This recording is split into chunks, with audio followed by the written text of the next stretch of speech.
Pemirsa, kita akan lanjutkan kembali diskusi, namun sebelumnya kita akan lihat hasil jajak pendapat sederhana yang dilakukan melalui media sosial mengenai apakah pemilu dapat memperbaiki kondisi bangsa. 74% mengatakan iya, pemilu dapat memperbaiki kondisi bangsa, yang mengatakan tidak 26%. Saya ke Prof. Asep terlebih dahulu. Ini kalau melihat dari hasil polling, dominan mengatakan iya, pemilu dapat memperbaiki kondisi bangsa. Artinya masyarakat ini masih percaya proses demokrasi berperan penting dalam perjalanan kebangsaan kita. Nah, apa prasyarat agar hasilnya ini sesuai dengan harapan? Ya, tentu hasil ini ke depan kita harapkan adanya suatu para politisi atau penegak hukum yang memang terpilih ataupun menjalankan pemerintahan ini sesuai dengan profesionalisme. Nah, itu yang pertama. Kalau kita menempatkan ataupun hasil pemilu ini kemudian terjadi dalam konteks transaksional, ini juga yang menjadi berbahaya, sehingga hasil pemilu hanya dijadikan sebagai barter, sehingga mereka-mereka yang akhirnya berinvestasi kemudian mengumpulkan kembali untuk sesuatu yang akhirnya merugikan masyarakat. Itu yang pertama. Yang kedua, tentunya ini harus ada kontrol ya dari masyarakat itu sendiri. Kita sebagai pemilih, sebagai voters di masyarakat, yaitu masyarakat sipil yang harus berani mengontrol dan juga mengkritisi adanya suatu fakta integritas tentunya bagi mereka-mereka yang akan menduduki di dalam jabatan-jabatan, karena mereka yang akan melakukan suatu pelaksanaan pemerintahan ini. Jika itu kita bebaskan saja, serahkan saja kepada para politisi atau mereka yang menang di dalam kontestasi demokrasi ini akan menjadi berbahaya. Sehingga kita hanya menyerahkan sesuatu padahal kita sudah terlibat atau berpartisipasi di dalam demokrasi, tapi setelah itu yang berpesta akhirnya mereka-mereka yang punya kepentingan. Dan ini harus selalu kita kontrol. Itu kira-kira poin. Oke, baik. Mas Imam, ada tanggapannya? Ya, saya sepakat dengan Prof. Asep. Apakah pemilu bisa memperbaiki kondisi bangsa? Iya, jika memang mandat politik itu tidak sekedar terjadi di bilik suara. Karena kita tahu bahwa masa yang akan mendukung calon legislatif ataupun presiden itu tentu banyak sekali dan dengan keragaman kepentingan dan keragaman latar belakang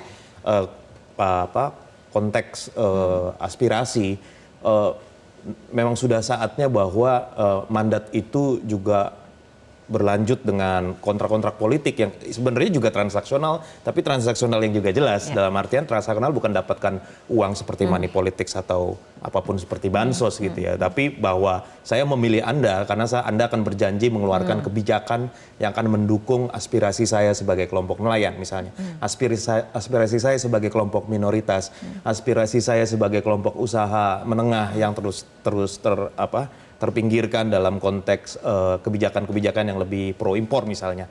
Ya, selama calon legislatif dan pemimpin itu bisa memberikan kontrak yang jelas dengan prinsip dan nilai-nilai yang clear dalam konteks prinsip-prinsip dan juga nilai-nilai Pancasila yang kita diskusikan tadi, saya pikir pemilu akan punya harapan.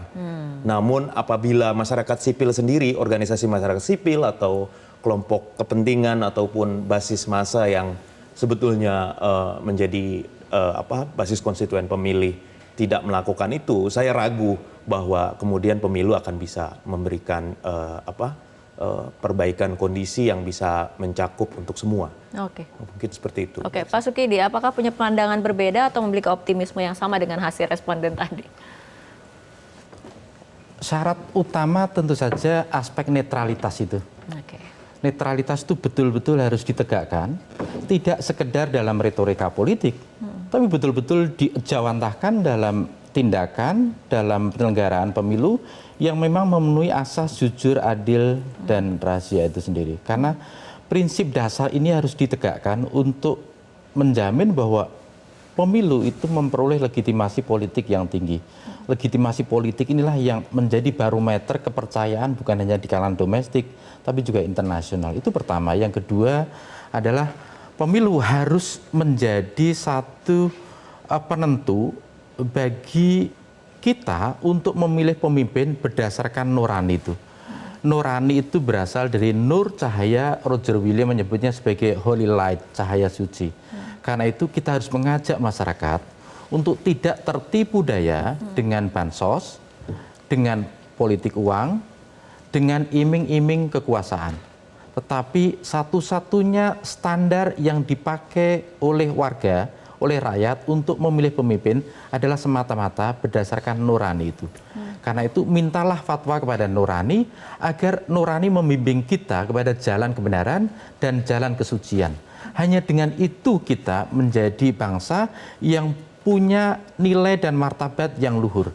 Tanpa itu kita menjadi bangsa yang korup, bangsa yang gemar untuk melakukan satu kemunafikan, dan bangsa yang selalu bangga di atas derita dan penderitaan rakyat yang semakin meluas. Oke, baik, saya akan kembali ke Mas Imam. Tadi Prof. Asep sempat menyebutkan mengenai jumlah angka generasi Z, generasi milenial, artinya ini generasi muda yang dalam pemilu kali ini menjadi suara penentu dalam pemilu.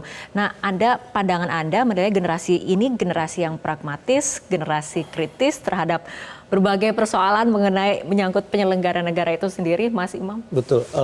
Ya, saya dididik di antropologi untuk melihat keragaman ya. Jadi kalau kita bicara anak muda, kita mungkin sedikit melihat kemungkinan keragaman aspirasi dan latar belakang sosial.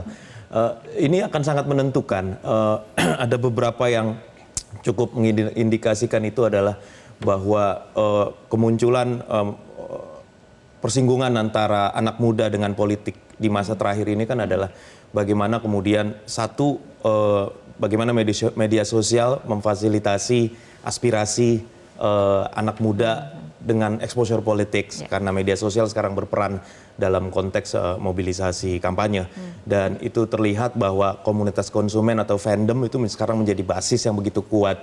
Tapi jangan lupa juga banyak juga anak muda yang juga sekarang mungkin juga memiliki basis yang cukup kuat setidaknya di media sosial, jika kita lihat media sosial sebagai kanal memunculkan exposure aspirasi anak muda, yaitu gerakan-gerakan muda yang dekat sekali dengan gerakan sosial dan lingkungan. Dan ini juga cukup besar, dan itu juga memiliki persinggungan dengan kelompok fandom konsumen tadi, setidaknya dalam riset saya waktu tahun 2019 mengenai Omnibus Law.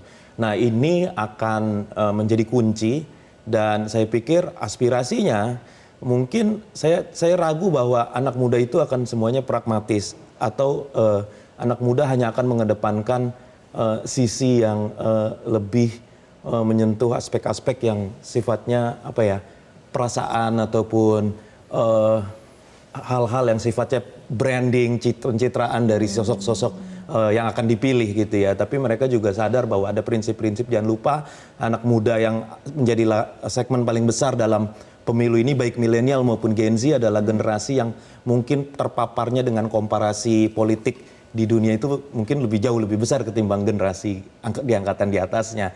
Jadi kalau itu bisa terlihat dari beberapa fandom yang kita duga sangat apolitis, ternyata juga memiliki pengetahuan yang cukup besar mengenai komparasi politik dan aspirasinya mengenai politik.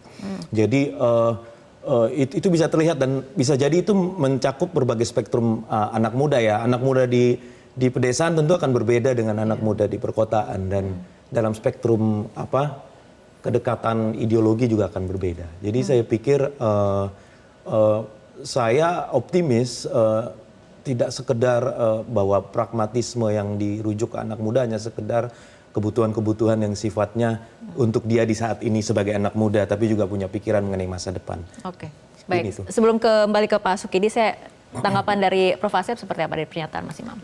Saya ingin menambahkan terkait dengan konteks anak muda ini. Kita punya harapan banyak kepada mereka. Saya sebagai dosen, sebagai rektor melihat bagaimana daya kritis ya para mahasiswa dan juga generasi Z dan generasi milenial ini. Tentu mereka yang saya lihat punya akses kepada media, mereka juga kreatif, punya himpunan asosiasi, dan mereka juga lebih, kalau saya lihat dalam konteks diskusi-diskusi, mereka juga melihat apa yang bisa memberikan perhatian kepada mereka, kebutuhan mereka. Nah, maka itu bagi saya juga jangan diabaikan juga oleh para kontestan politik ini. Mereka ini adalah jangan dianggap pragmatis yang sampai disampaikan tadi. Mereka juga punya daya kritis. Dan yang lebih penting lagi, mereka punya inovasi-inovasi di dalam konteks bagaimana masyarakat, bagaimana pengembangan sosial dan lain sebagainya. Dan tentu kita sebagai pendidik selalu memberikan literasi terhadap bagaimana negara ini dan bagaimana konteks sosial ini sehingga menjadi bagian penting.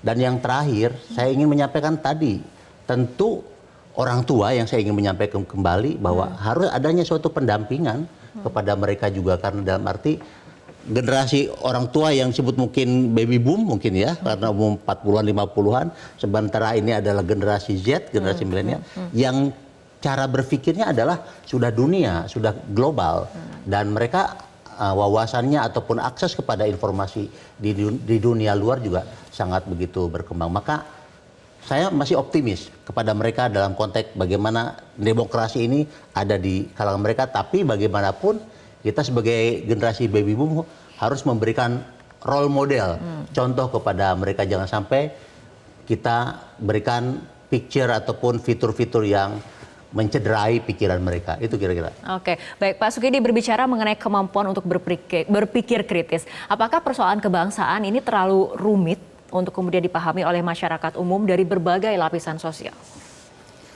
Ya, pada tahun 1963 Martin Luther King Jr. memberikan satu pidato di Washington DC tentang I have dream. Saya punya mimpi. Saya kira perlu menghidupkan satu mimpi bersama, that we have dream, dan kita punya mimpi.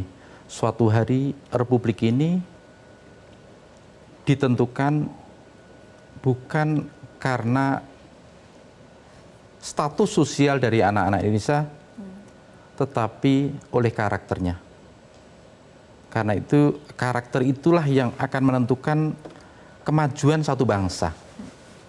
Dan spirit yang selalu kita gaungkan ke depan adalah spirit kesetaraan itu sendiri. Anak-anak Indonesia, bahwa kelak mereka akan hidup di satu Republik Indonesia di mana mereka tidak dinilai dari status sosial. Mau anak petani, mau anak presiden, mereka adalah sama. Tapi ditentukan oleh karakternya. Karakter untuk selalu bersikap, pertama menjaga integritas, bersikap jujur, bersikap adil, menghargai sesama sebagai anak bangsa. Saya kira nilai-nilai ini yang hilang dari Republik ini. Republik ini harus kembali ditegakkan dengan spirit integritas, dengan spirit kejujuran, dengan spirit kesetaraan, dan itu harus selalu kita gaungkan. Kenapa? Karena kemajuan satu bangsa ditentukan pada nilai-nilai yang mengikat kita sebagai satu bangsa. Nah, nilai-nilai inilah yang mulai mengalami erosi, mengalami kemunduran, mengalami kemerosotan, dan karena itu kita harus kembali kepada nilai yang mengikat kita sebagai bangsa. Dan bangsa itu ditentukan oleh karakternya. Karena itu pesan Bung Karno, bangunlah pendidikan karakter, karena karakter itulah yang menjadi kemajuan satu bangsa. Oke, baik, kita akan kembali melanjutkan diskusi, tapi kita harus ikuti jeda berikut terlebih dahulu.